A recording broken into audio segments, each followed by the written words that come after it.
Hey everyone, Mark and Joey here. And Joey, we're bringing on our rewind show from the NFL. Really narrowing down now. It's getting towards the end. I do want to mention, of course, the website, ultimatesportschannel.com. Head over there for daily posts, Joey. We have posts from every sport going. Get in there, take a look at the sports posts that are going on for the day, and you can enjoy all your sports at the ultimatesportschannel.com, plus see some of our sponsors. We appreciate you you working with them and getting in touch with them to get some products or services that they offer. It helps with the show. Also want to especially mention our Roku friends, because although we're on a number of different platforms these days, Roku was the original. And we do want to ask you, if you could, to do a rating on the show on Roku. It really helps us draw more fans when the ratings go up. Really appreciate it if you could do that as well. So you just head over, as soon as you sign into Roku and get to the channel, just hit the star key, and that gives you an opportunity to rate the show or watch the show and then go back to the beginning to give us some feedback. So really appreciate that if you can.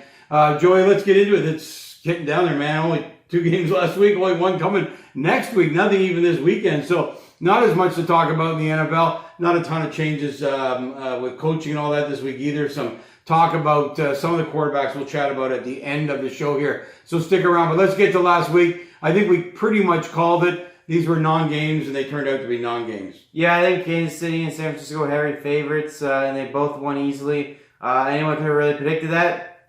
Tennessee gave Kansas City a run early, but really faltered. And, it just shows how good Kansas City is. But I do think they'll need to start early in the Super Bowl. I don't think you can allow San Francisco to get the lead, who has honestly looked dominant throughout most of this year. Really, Seattle's the only team that's kind of played them pretty tough twice this year. They had some other games that they pulled out, but they've looked like the most complete team. Other than Jimmy Garoppolo not playing a playoff game, a couple of other players not playing a playoff game before, there was really no question on the sheet over the talent that this team had over the teams in the NFC. So they really flexed that dominance. They got the 2 home games. That's why it's important to be number 1 seed. You see the number 1 seed and the number 2 seed again to make it to the Super Bowl, not a wild card team. So obviously you've seen the importance of that once again. And San Francisco, I think, might be a little bit of a favorite going into the Super Bowl, as they really look dominant in their 2 playoff games. Yeah, I have to agree, Joey. Like we called the wild card thing. As we're not geniuses. It's been 20 years since the Giants won as a wild card team. It hasn't happened since. It wasn't a surprise it didn't happen this year. And but pretty disappointed in the divisions. Actually the worst game usually is the one before the Super Bowl. It's amazing how the 2 top 4 teams get together, but there's really 2 dominant teams, and this was a no-brainer this weekend. However, excuse me, as we go into this weekend, Joey, can San Francisco get away with Garoppolo only throwing 8 passes? I mean, that's not a good sign for them in my mind going into this week. We know no matter how good the defense is, Mahomes puts up points. There's no stopping that. Yeah, but he's not going to put up what he put up against Houston and Tennessee. I think it's going to be a little bit different game for him. I think the biggest thing is going to Miami. We've seen the problem with Tom Brady going to Miami. It will be different for him. It's going to be really, really hot. The ball is going to go even farther, which you think is a good thing. But for these guys that practice in the cold, they're used to the cold, it's going to change a lot of his distances, his timing with receivers. Garoppolo's playing the heat. He hasn't had to do a whole lot. Yes, he can get away with only throwing 8 passes. I think he's going to throw more around 20 passes, but it will be the running game for San Francisco that will win this, and their defense will not go the same amount of points. I think that if Kansas City's going to win again, it will be the defense having a better game than usual. They are not the best defense in the world. They're probably not in the top 10. They can have games where they're very, very good. They know if they can hold them virtually to 20 points and Mahomes should be able to get more, at least they can say that was their goal, because that should be their job, is only 20 points. And Mahomes should be able to score that based on the way, the offense has reacted and where all your talent is. So, it'll be interesting for both teams what kind of game plan they put out together. But for San Francisco, I think they have a couple options on how they can win the Super Bowl. For me, Kansas City really has one, which is they're going to give up about 20. And it could be 30 points, and Mahomes is going to have to put up 30 himself. And that's a big, tall ask in the Super Bowl in one Although game. It's nice to have 5 weapons to do that with. It's nice. If you had to have a team that had to put up 30 points, it's nice that it is Kansas City, because they can do it easier than anybody for sure. Well, I think the other great thing about this Super Bowl is Kansas City's never out of the game, which is great to look at, because, if San Francisco does get a good start, has points on the board, a lot of teams you would expect not to be able to come back from that. And you saw that in Green Bay, obviously. But Kansas City has proven now they can come back no matter what a team gets ahead. I think that's going to make for an exciting Super Bowl. It'll never be over as long as Mahomes can get the ball in his hands. I think that's really going to be a great thing for us to see. Now, Joey, let's look at the two games that happened, even though they weren't very exciting. My one passion, so I'm going to start with my one passion, that the god of quarterbacks, Aaron Rodgers, was horrible. He got exposed by a great defense, that he is nothing even close. Him and Russell Wilson, send them over somewhere else. Get rid of all the broadcasters, call these guys unbelievable quarterbacks. Let me remind you, one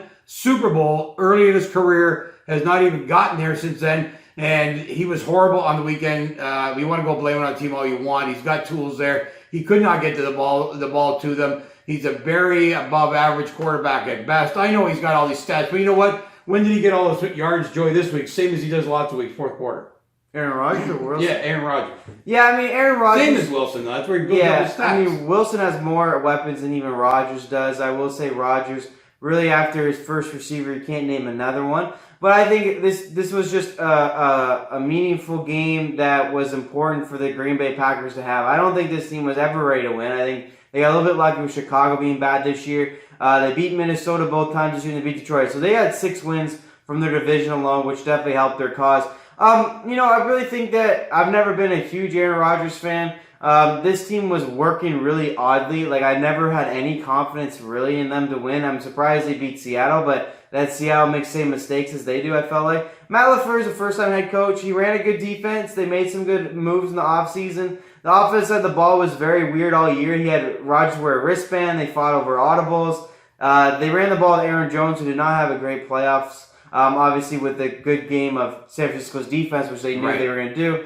I've never liked the over-exaggeration of Rodgers, but for the first time, I wouldn't necessarily blame him this time. It was an odd year for them overall. I think their record was exaggerated because of their division, and they lost as they should. San Francisco, by far, was always the best team. Seattle was a team that, they play close games against anybody, so I guess they would have had a better chance. Yeah, that's because but San Francisco was by far the best team, definitely going into this playoffs throughout the year. There's times we thought they might have fallen off, but that was just injury prone. As soon as Kittle's back, as soon as their defense is back, they got this 3 running back system. Garoppolo can play, by the way, his 4 game-winning drives this year. He just doesn't have to. That's how good this team is. So, I just think that, as much as I think Aaron Rodgers over-exaggerated, this time I would not put on his shoulders. I think it was a weird team. It's a young team. They didn't really know their identity. It'll be interesting to see how long he plays, how far they go forward, but he has not had a good playoff record as of late. And really, though, no one can seem to get there unless they get home field. Again, they were not able to do that. San Francisco got the home field. He didn't get the advantage of playing in the cold. So,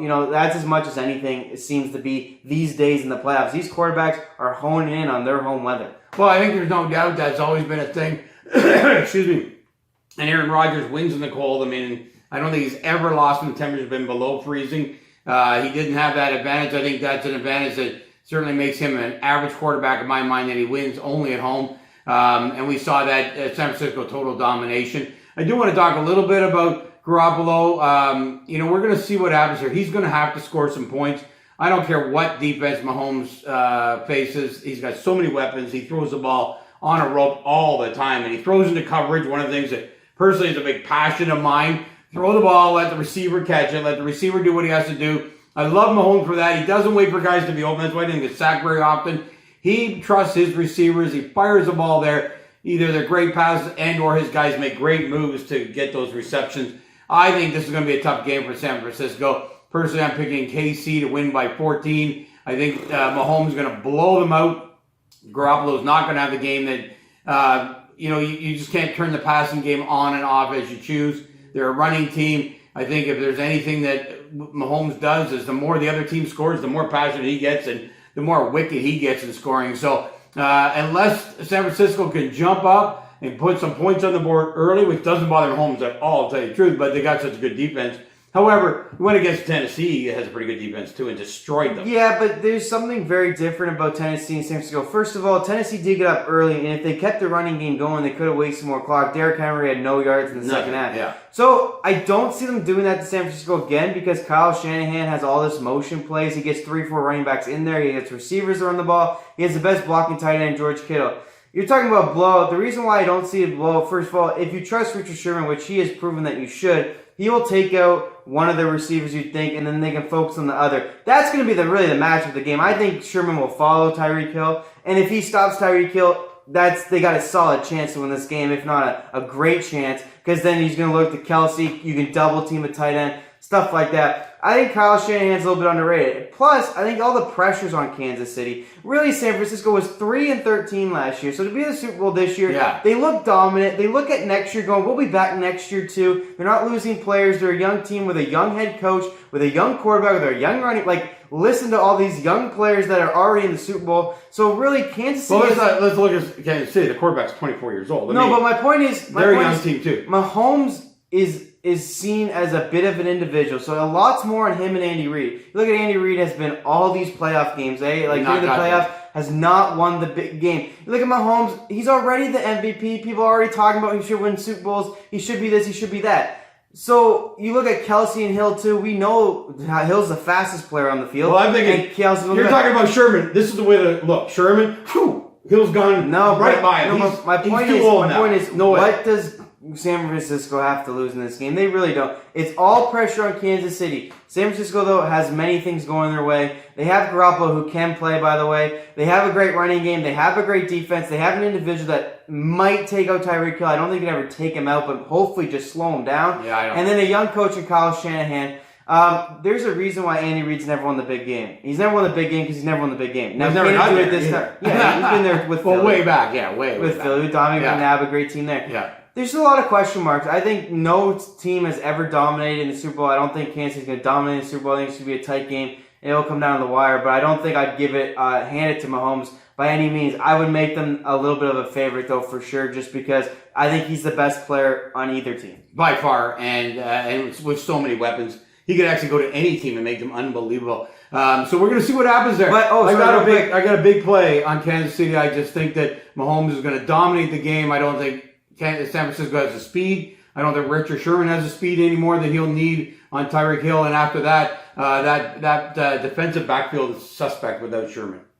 Well, not really. I mean, when you really think about it, the reason why they're good is they only have to rush 4. So when teams have to bring blitzes, you got to remember that makes the coverage a little bit loose. They have such a good front 4. That's what scared teams all year long is when you have a front 4, you keep so many guys back there. You can't double team Hill, which is going to be Sherman with safety help. And then you could double team Kelsey, which will be a linebacker and a couple linebackers guard him there. So it'll be interesting what Kyle Shanahan draws out. I mean, obviously, it's going to be the key. You can't win this game in a shootout. You can't go toe-to-toe with Kansas City in a shootout. You're going to need to stop them. You're going to need a couple drives where they don't get points, obviously. I'm not blind to that. Kansas City's going to put up in the 20s, might touch a 30. Can they put that up if you're San Francisco? They can if they run the ball, get a couple touchdowns. More importantly, you talk about 7-minute drives. Tennessee did that early. They almost led going into half. They didn't because they didn't do that in the second half. They couldn't have long, sustainable drives, which would slow down Mahomes. Which, by the way, we found out that Mahomes can run. That's what I was going to bring up. The X factor that no one considered in the Tennessee game. He broke their back before the half. And neither did I.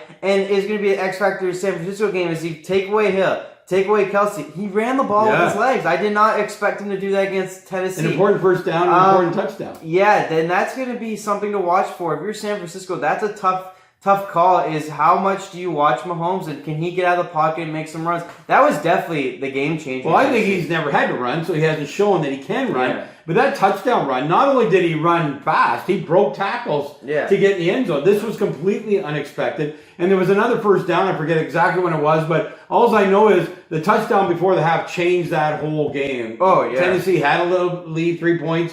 If they could have got to the half of those 3 points, who knows how they're feeling second half. He's just a complete player. I don't know. Matter of fact, as you talk today, that we've seen a quarterback with the skills that this guy has. I don't even know when I can go back to a guy who's got the skills he does. I think if anybody can threaten, this is Tiger Woods to Jack Nicklaus when it comes to Tom Brady. If anybody, in my mind, is going to threaten 6 Super Bowls, it's going to be this kid. I mean, he's just unreal. If he stays healthy, it's going to be fantastic to see what he can do. Well, I think this weekend is going to be nothing more than a crowning glory for Mahomes. Period. I certainly hope it is. I really do. I think Mahomes, I would rather see Mahomes win. I think it's a tougher game than what you're saying, but I think the NFL would rather see Mahomes win. He was MVP last year. He's the star of the league right now. I'm not doubting that. I'm not doubting that he's probably the most talented player in the league. Again, will he make the sacrifice? You talk about longevity. If you want to get into the Tom Brady discussion, will he make the sacrifice to have a team around him for many, many years to come? He's got the best receiver. He's got the best tight end. He's got a good offensive line. So he needs to be reminded of that. He needs to have that conversation with his agent because they're talking about making him the highest paid player, guarantee and non-guarantees in NFL history. Well, that just wipes out a lot of your talent, kid. So think about that going forward. You already have a defense that is suspect. You know, he's just got to keep that in mind as Tom Brady did throughout his career. But by far the most talented player, by far the star of the NFL, by far who they want to win. Yeah. But I just think it will be a little bit closer than what you're saying. I think there's going to be some surprises from San Francisco. I think Garoppolo might have a shining moment in this game to hang with Mahomes for a long time and lose at the end. But I don't think this is a pushover by San Francisco. I think San Francisco is the team of the NFC, unfortunately, going forward, unless Seattle can make some decisions. But they dominated Green Bay. They beat New Orleans in New Orleans. They won some big games this year. Well, there's no doubt. I mean, they're in first place. And although it was by 6 inches, if Seattle gets over the goal line, wild changes. Wild. But they did it. That's all that matters when you're a team. And I talk about this all the time. Winning is what makes great teams. They did do that. They did go into New Orleans, like you say, which was critical. New Orleans, by the way, seemed like a bit of a team of destiny. Garoppolo put up 45 points and 4 touchdowns. So he adjusts, I think, from what I've seen, he can adjust to the game. Now, this is a bigger stage, but he's been able to do it throughout this year. So, again, I just think it's going to be... I think Mahomes might have that moment that you talk about where he throws a tire killer, Kelsey, or makes a run at the end of the game. I'm just saying, I think it's coming down the wire. I think we're in for a good one. I think this was the best team to play Kansas City. Well, here's what we're in for, which we love, is offense. It's going to be... I think so. The ball, I think, is going to be in the air for both teams. There'll be lots of excitement there. So, anyway, this is going to be our last show on the NFL until we get to the Super Bowl, unless something interesting has happened. So, Joey, let's just move quickly into some of the stuff that's happening. Phillip Rivers is on the move. So, Phillip Rivers is... Personally, if not with a team. Well, they're saying he's going to Tampa Bay. Yeah. You kind of called that when, as soon as you heard the move, you first said Tampa Bay. Yeah. I first thought Miami, but now I'm thinking that's not Miami. Tampa Bay makes the most sense. You got Bruce Arians there, and you got a young quarterback in Winston that could use a couple years off. Maybe even trade Winston. I'm not sure what they're going to do there, but I think that would be crazy. You're starting to get into Joey. You're talking about what we talk about all the time: teams trading away number 1 picks. You know, he's a great quarterback that needs some guidance. This guy threw the most touchdowns in the league this year. You know, it's interceptions. He throws almost as many. But so the problem he needs some mentoring, and I think Rivers could do that. Winston's looking at the market. From what I hear, from what he's asking, you cannot keep 2 quarterbacks for the contract he wants. Rivers is not going to play for free. I think it's going to be tough to pay both these guys, especially when one's going to be on the bench. What's his free agent? I apologize, I haven't looked at it. What's his free agent situation?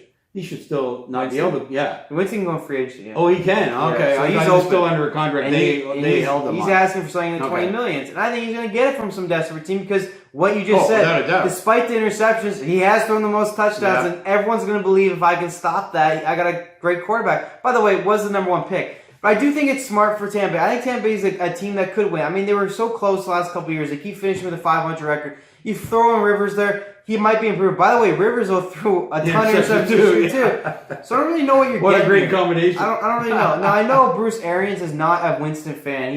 He's a Rivers fan. And he came right out at the end of the season and said, yes, we can win without him. So that was pretty bad. So I think that's your number 1 call here. Quick news on another Florida team, Miami. I've heard Miami, who could get Tua Tagovailoa, who's another top quarterback who everyone thought was the first overall pick before his injury. Now Joe Burrow, who won the national title, is the first overall pick. They might move up to get him. So they're looking to get a quarterback either way this year as well. So that would be an interesting watch. I just don't. Here's what I don't get is they already have a number. Josh Rosen. Yeah, they already have a number 1. What was he in the draft? It was like number 8. Number 8, first round draft. And what is this guy, garbage? I mean, just because he went to Arizona. By the way, I think in Arizona, you know, his record wasn't horribly different than what the kid was. I mean, the kid looked flashy. I don't understand. You know, there's quarterbacks like him that just people seem to just not like. It's an image problem. He doesn't show like he cares. But anyway, so quick news on that. Be interested with. So they don't want to bring Jay Cutler in as a quarterback coach. There'd be a coach and a player who both look like they don't care. Right. Yeah, they won't be doing that anytime soon. They might keep Rosen. I think they're gonna keep a young duo. I think they get rid of Fitzpatrick, draft a quarterback, have a young duo of Rosen, this guy, and let him battle it out. I don't think that's a bad situation. I think it's always good to have 2 young quarterbacks on your squad and go for it. You know, what do you got? You know, show us. So that's going to be the situation in Miami. The situation in Tampa Bay, I think, should be Rivers or Winston. I think Arians would rather go with Rivers. I'm not sure what the owner will want to do. Obviously, he gets. Well, Arians is going to want to go to Rivers because he wants to get to a Super Bowl now. Because who knows how long coaches are going to be around. Right. If he can't get Winston to come around and start playing like an experienced quarterback, who knows that they aren't looking to move him, move the coach, not necessarily the player. Because it's really nice that coach doesn't like a player. I'll tell you what, who owns the purse strings is the owner, and he loves all. I mean, for me, I would be loving the fact he throws all these touchdowns, and eventually he's going to get older and better and throw less interceptions. Interceptions, here's what I love. Interceptions are up here. Oh, yeah. This is a guy just not knowing all the things that are going on in the NFL. But when you can throw that many touchdowns, guess what? It's one thing to fix, but you got talent there. You can't get rid of that. He definitely has talent and doesn't necessarily have the smarts here at the NFL, but I remind you, Peyton Manning apparently had the exact same stats as him. So I think people are over-exaggerating Jameson. By the way, if I'm another team and they do want to get rid of Winston, I'd go get him. I don't think it would cost you that much right now. So I'd definitely look into that. Now, the big story is all the coaches are basically sold up, although Jason Garrett got the offensive coordinator of the Giants. Freddie Kitchens, the former head coach of Cleveland, is going to the Giants as well. I don't know what the Giants are doing, but maybe he thinks these two average head coaches could be good specialists. Yeah, but you got to give it to Garrett. The guy was a former quarterback. The Cowboys did have the number one offense, I believe, in football this year in the NFL. You got to take away what the head coaching thing was for him, and now he's going to focus on being the offensive coordinator. I think it's good for a young quarterback to have a guy with his experience, and I think taking the pressure of being the head coach and getting out of Dallas is going to be good for Jason Garrett. I don't think that was a big move. Anybody who's ever been with the Cleveland Browns in the last 10 years.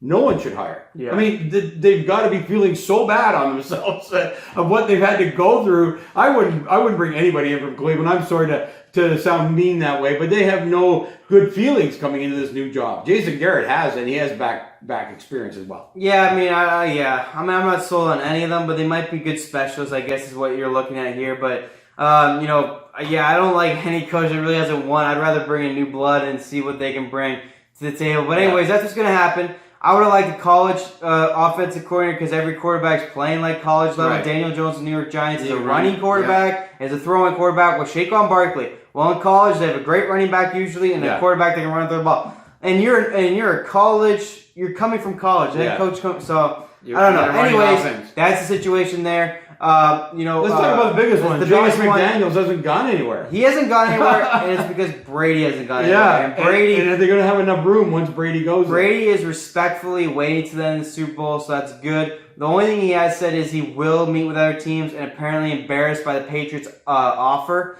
That tells me he's gone. He's on his way out. They offered him nothing, so he would leave, and they could say, well, we offered him a contract. He normally takes this price because that's what he's been doing all this year. He didn't want to finally late in his career. So he's on the move. So there's a couple places to look. He bought a house in Connecticut, which I think is very, very interesting, but also seen meeting with the Raiders owner and GM. Now, first of all, that's really intriguing, I think. That is the place for him to go. Except this coach can't go with him there. They're not getting rid of Gruden. No, but McDaniels could be an offensive coordinator. But I don't think they're a package deal anymore. I don't know. I don't know what's going through Brady's head, but this is certainly individual. I think it's Brady's going to go, and if Edelman goes, cool, and if McDaniels goes, cool. But I don't think that's his priority anymore. Yeah.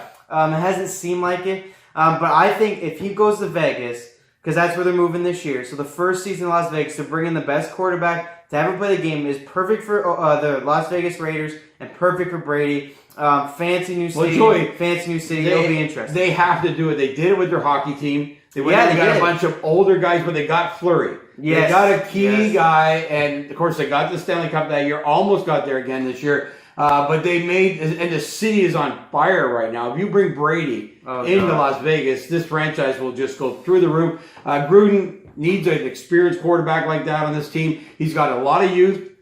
He's still got young guys to fit into the offense, everything. Brady can work with that. You know, Brady's never been the guy. He hasn't worked with the same receivers other than Edelman. And for all seasons, he's always allowed other guys to come into and work with young guys and make that happen. And I think this Oakland move, not Oakland, Las Vegas move is a tremendous move for They were potentially a playoff team this year. Yeah. Derek Carr has not progressed like anyone thought. He's just not good. I truly believe he's just not good. He has the worst record in NFL history through this many seasons of his career. So I would move on from Derek Carr. I'd keep the rest of the team you have. Bring in Brady. Bring in Edelman, because Edelman would probably love to go to Vegas. For sure. I mean, it sounds like he's quite the partier. So you bring in a local receiver. You might even get Gronk to come back just to be in Vegas. Vegas, man. I don't know. Talking about partiers. You got young receivers. You got maybe the best running back. You can bring in Edelman. You got a good defense. A team that almost made the playoffs. And you bring in the best quarterback ever. Potentially, he brings his receiver with him. Yeah. It's his perfect move, I think, for both parties. The only thing I'm suspect on is why did he buy a house in Connecticut? Yeah. That tells me he's looking at a New York team. I know he has a son that already lives in New York. I don't know. But here's what you got to do. And then I'm looking at the Jets. But here's what you got to do. If you move to the West Coast, you still got to be able to go home to the kid. And True. his wife's also in the business, and New York is a big city. So the travel and the off season, maybe you're there, right? Sure. Maybe you're doing that. And so, you got to spend springs and summers there. You go to Las Vegas for the football season. He can obviously buy a house anywhere he wants. So, I think that maybe is part of it. And maybe he's keeping his options open. I think Jets is a disaster for him when you got LA or the Raiders. When you've got them as a possibility, I think that changes everything. I really think. Well, I think it's an easier move. Yeah. I think it's an easier move for him. A team that was already play close nice this weather year. when you're old. Play a nice. Well, it's a dome. It's a dome. So no, but not going outside minus 40 degrees. Never mind playing it. That was a specialty of his. But he gets to play in a dome, a new stadium, a new team, a team that already almost made it, a fresh head coach in Gruden, who they have respect for, and then bring in your receiver. And it's an easier fix to move Derek Carr out right now. I think no one's feeling faith in him. Sam Darnold will be a little bit of a harder move because people still believe he has all this talent. Derek Carr, I think, is an easy switch. Yeah, but we talk works about with Gruden. I don't like Adam Gase there, so you have to fire Adam Gase, get rid of Sam Darnold, and bring in McDaniels and Brady in New York. In LA, you just bring in Brady. I don't think he has a problem with Gruden. I agree 100%. But we talked about this a couple weeks ago. Young quarterbacks used to get to play like Garoppolo, 3 years behind a veteran quarterback. These are, even when they talk about, Aaron Rodgers, he sat behind Favre for 3 years. Like, everybody's panicked if a guy doesn't make it in his first couple of years. I'm telling you what, even Carr, and I don't disagree with you at all, saying maybe he doesn't have the skill level at all, but he was shoved into a really bad team. I mean, Oakland was a really bad team, and he was shoved in there. They got better this year. I would say this year was a bad year for him, but I think part of that was what he was brought up in. Now you bring Brady to help work with him. Brady's going to want another 2, 3, 4 years. Be perfect for Carr to come back out at. I agree with it all. Jimmy Garoppolo is who he is because of Brady. I think there's no doubt about that. I think the tough part in this NFL these days is these guys don't sit around anymore. No, I know. So like that's a mistake. So the problem for Derek Carr is I think it's smart if he took a contract set behind Brady and never threatened Brady's job. Yeah. The problem is Brady's going to get in there and he's going to want to go somewhere else. And someone's going to take a chance. You'd think. I mean, I'm not 100% sure, but you'd think definitely someone like Winston would get a job somewhere else. Some team paid Osweiler $130 million. They're going to pay Carr. So, and Sam Darnold will certainly get a job somewhere else. So certain quarterbacks will get jobs somewhere else, and they're going to want out. More importantly, Brady doesn't want competition. Well, he's there. He wants to play. He wants to play and have his way. So I don't know, but I think if I'm Derek Carr, I take contracts, sit behind Brady, let him leave when he leaves, and come back in. But the problem is the market of the NFL is just go here, go there, go here, go there, make money, make money, make money. So we'll see what happens there. Some interesting plays. I think that's my new favorite for him. I still think there's something to do with the Jets because I think they can bring McDaniels in. No one's happy with Adam Gase right now. In fact, he said, "How do you feel about your bad season?" He said, "I don't care. I'm rich." Yeah. That's not a coach you really want. So I wouldn't mind either play, but I think the LA, when that got brought up, is a definitely interesting point. It's something to look for Tom Brady. I think LA is not in the market for him. He's not going to the Rams. I don't think he has good vibes right now with the Chargers. Although, funny enough, I think it's another decent situation where Rivers has already said he's out. So, we'll see what goes on. Lots of interesting ideas here. Yeah. I think he's going to go to a contender for sure. I think he could change the whole NFL in a matter of minutes. Oh, yeah. And it's going to be some announcement when it happens. And I think it's respectful that he's waiting until after Super Bowl. Well, I think we want him to go to a good enough team, so it's like a LeBron James announcement that he's going somewhere. Now, LeBron can go and change the whole team all by himself. Yeah, I was going to say, he actually with the bad teams just brought people Brady has to go to a team and make it all work, but I think I like the Raiders way better than the Jets in my mind, although the Jets were close as well. Maybe he makes a difference there. There's some options Edelman wherever he goes, right? There's some great options. So we're going to look forward to that. Hey, that's it for now. And it for the show until the Super Bowl. We're going to get together on the Wednesday before the Super Bowl. see what's happened amongst players. There shouldn't be injuries to talk about. If anything, there should be recoveries if guys have some time off. We'll chat about that and reiterate our picks for the Super Bowl. Other than that, have a great week off. I mean, you know, the Pro Bowl is a joke. We won't even go into that. But if you watch it, It's you watch fun, it. though. Fine, I The guess. skills competition. Yeah, some of that stuff. You'll be able to watch that, get your football fix. But we'll be back in time for the Super Bowl, and we'll chat with you later.